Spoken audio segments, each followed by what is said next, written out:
Olá, nesse vídeo nós vamos falar sobre algumas questões relacionadas ao estudo de camadas granulares em pavimentação, principalmente no que envolve o comportamento do solo, a necessidade do reforço do subleito e técnicas de estabilização. Questão 1. O que pode influenciar na necessidade de reforço do subleito? O reforço do subleito normalmente é necessário quando o solo ele não apresenta uma capacidade de suporte adequada, principalmente quando o valor do CBR é muito baixo. Além disso, outros fatores também influenciam bastante, né?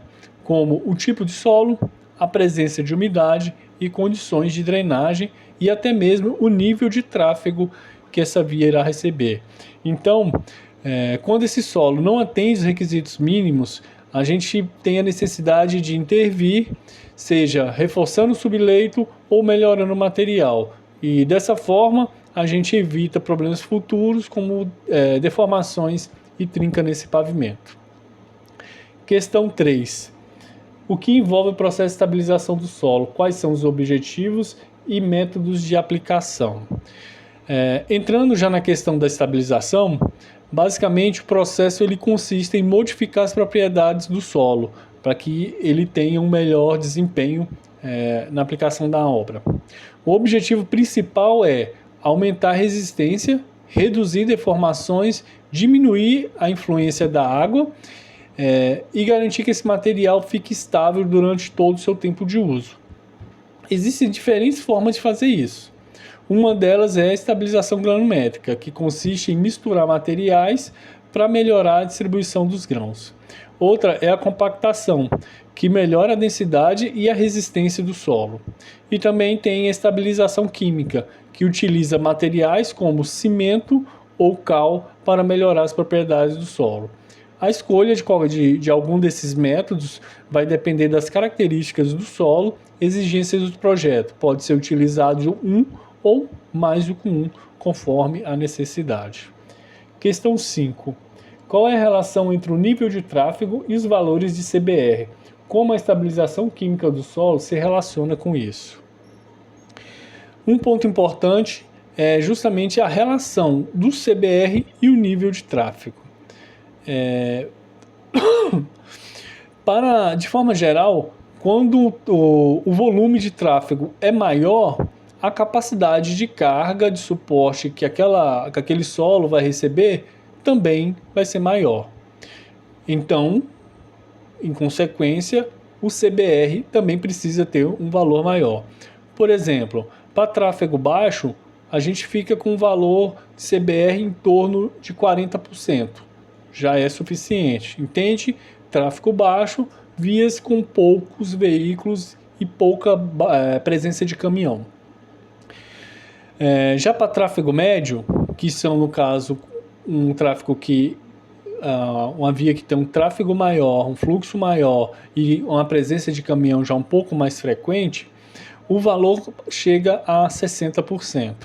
E em tráfego mais intenso, que é onde são rodovias principais com grande volume e uma massiva presença de cargas, o valor já vai chegar a 80% ou mais.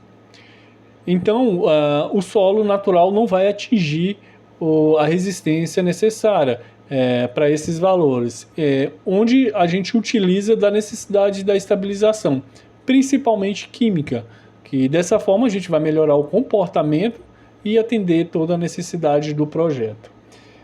Questão 11.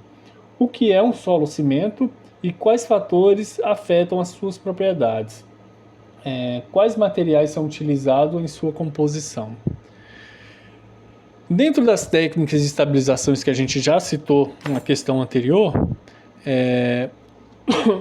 uma das mais utilizadas é a estabilização química, que é a utilização de solo cimento. Esse solo cimento, basicamente, ele é uma mistura de solo, água e um ligante, um cimento, feita em proporções definidas por ensaios. Essas propriedades, as propriedades dessa mistura vai depender de alguns fatores, como o tipo do solo, o teor do cimento que será utilizado, a umidade e também a forma como esse material será compactado. Normalmente, o teor de cimento ele fica entre 5% e 15%, dependendo das características do solo. É uma técnica muito usada, principalmente nas camadas de base, porque ela aumenta bastante a resistência do material do solo. Melhora muito o desempenho e do pavimento, melhora muito o desempenho do pavimento como um todo. Então, de forma geral, entender o comportamento do solo, a gente precisa entender o comportamento do solo para poder estar aplicando as técnicas de estabilização que forem necessárias, que sendo uma química, uma compactação, uma granulometria, e dessa forma a gente atingir a resistência de projeto e a qualidade, e ter a qualidade e a durabilidade que a estrutura toda vai precisar.